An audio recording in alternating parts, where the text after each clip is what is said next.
দেখতে পাচ্ছ আমাদের গাছের কাঁঠাল, আর এই বছরের শেষ কাঁঠাল হচ্ছে এটা। প্রত্যেকবারই আমি আমাদের এখানে একটা বড় ঠাকুরের মন্দির আছে, সেখানে প্রত্যেকবার আমাদের গাছের থেকে আমি কাঁঠাল দিয়ে আসি, আর এবারও সেই মতো এবারও দেবো। আর সেই জন্য এটা গাছ থেকে পেরে নিয়েছি, দুদিন ঘরে রেখেছিলাম, পেকে গেছে। আর এখন যাচ্ছি মন্দিরে দিতে। তো চলো আমি এখন ব্যাগে করে নিয়ে যাব, দেখতে থাকো আর সঙ্গে থাকো। তোমাদেরকে জিজ্ঞাসা করাই হলো না, কেমন আছো তোমরা? আশা করছি সবাই অনেক ভালো আছো, আমিও ভালো মন্দ মিলিয়ে একরকম আছি। তো চলো আজকে যাব বড় ঠাকুরের মন্দিরে, তোমাদের সাথে নিয়ে আজকে ভিডিওটা এখান থেকে স্টার্ট করছি। তো চলো যাই। আর এই দেখো আমাদের স্টেশনের মন্দির। আমি যখন এখানে এসেছি তখন এই ব্রাহ্মণ দাদাটা আর এই দাদাটা ছাড়া কেউ এখানে ছিল না। তাই ব্রাহ্মণ দাদাটা আমাকে বলল যে তুমি যখন কাঁঠালটা এনেছো তুমি একটু বেছে দাও।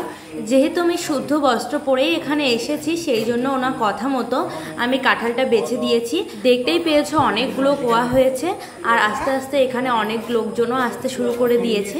এখন আমি বাজারে যাব, যেহেতু বাড়িতে দিদি আর জামাইবাবু আছে, আর কালকে দিদি চলে যাবে বাড়িতে, সেই জন্য একটু বাজার করব। তো চলো বাজার করেই তারপর যাব বাড়িতে।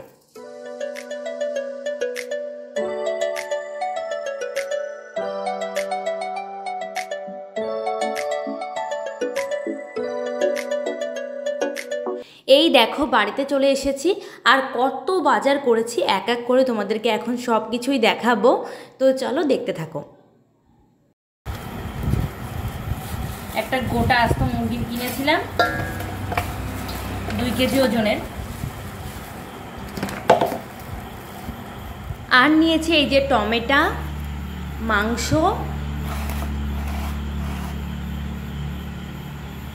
আর নিয়েছি শসা, লবণের প্যাকেট, লঙ্কার গুঁড়োর প্যাকেট, মশলা, আর নিয়েছি কাঁচা লঙ্কা, আর নিয়েছি পেঁয়াজ, আর নিয়েছি এখানে পটল, আর নিয়েছি রসুন, আর নিয়েছি আলু। এখন রাতের রান্না হবে, তো চলো দেখতে থাকো আর সঙ্গে থাকো।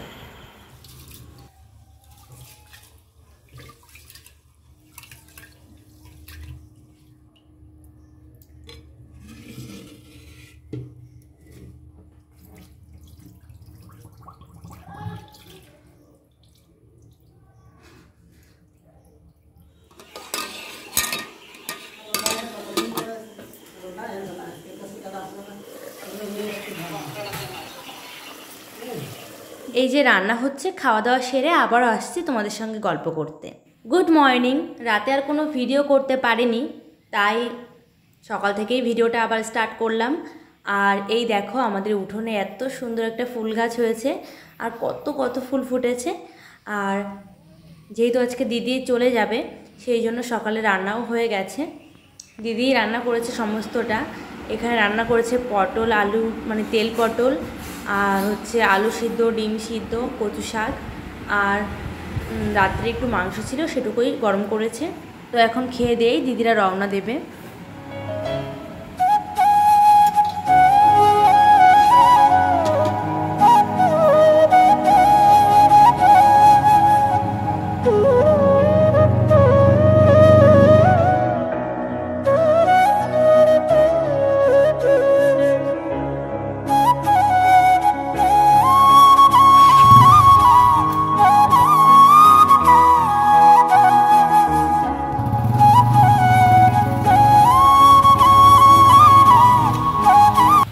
দেখো পিছনের গেটের সামনে কত বড় একটা চাল কুমড়ো হয়েছে, যেতে আসতেও গায়ে বাজছে।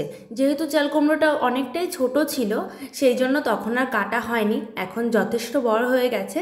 দিদাকে বললাম চাল কুমড়োটা কেটে দিতে, তাই দিদা চাল কুমড়োটা কেটে দিল। এই দেখো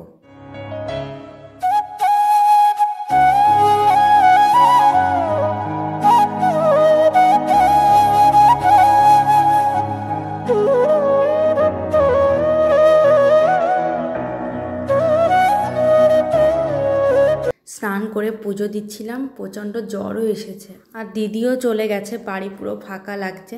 আগে যখন মা এখানে থাকতো, শরীর খারাপ হলে না মা খাইয়ে দিত, খেতে না চাইলে জোর করে খাইয়ে দিত। কিন্তু এখন শরীর খারাপ হলে পুরো একা একা লাগে। জয় জয় শঙ্করা शंकरा तेरे जाप के बिना चले ये सांस किस तरह। मेरा कर्म तू ही जाने क्या बुरा है क्या भला।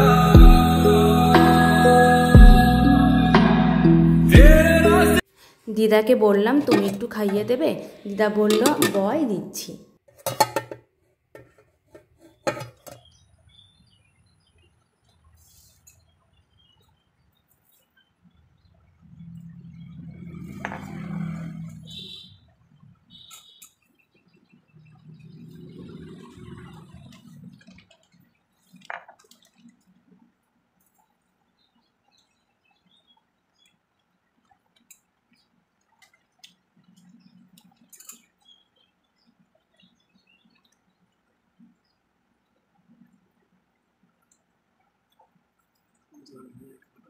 খেয়ে দিয়ে ওষুধ খেয়ে ঘুমিয়ে পড়েছিলাম।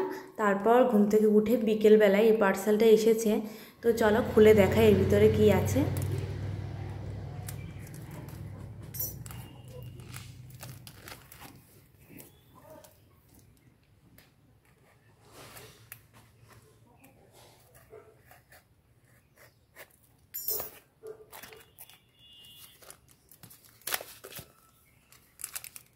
এই দেখো ফোনের ব্যাক কভার কেমন হয়েছে। অনেক ডিজাইনেরই পাওয়া যায়, কিন্তু আমার এরকম ব্যাক কভার খুব ভালো লাগে, কারণ ফোনটা পড়ে গেলে অনেক সেফ থাকে ফোনটা, সেই জন্য। তোমাদের কেমন লাগছে অবশ্যই কমেন্ট করে জানিও। আর এটার দাম নিয়েছে 270 টাকা।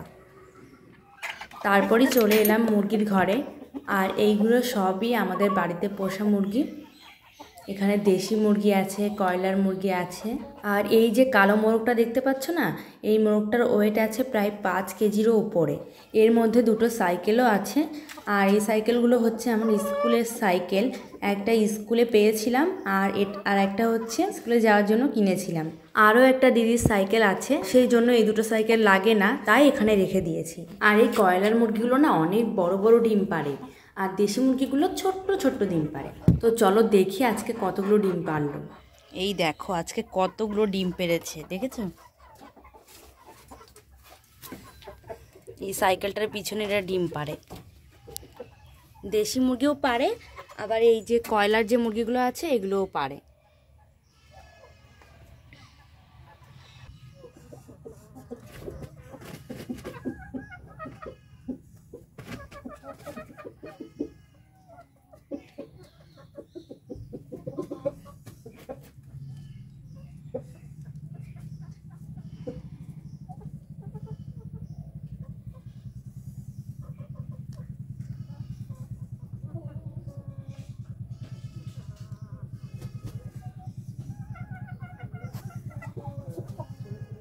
এই যে দেখতে পাচ্ছ 5টা ডিম পেড়েছে। আর ভিডিওটা বড় করছি না বেশি, এখানেই ভিডিওটা এন্ড করছি, যেহেতু শরীরটা ভীষণই খারাপ লাগছে সেই জন্য। তো তোমরা ভালো থেকো, সুস্থ থেকো, সাবধানে থেকো। দেখা হচ্ছে নতুন আরও একটি ব্লগের সঙ্গে। তো আজকের মতো সবাইকে বাই বাই।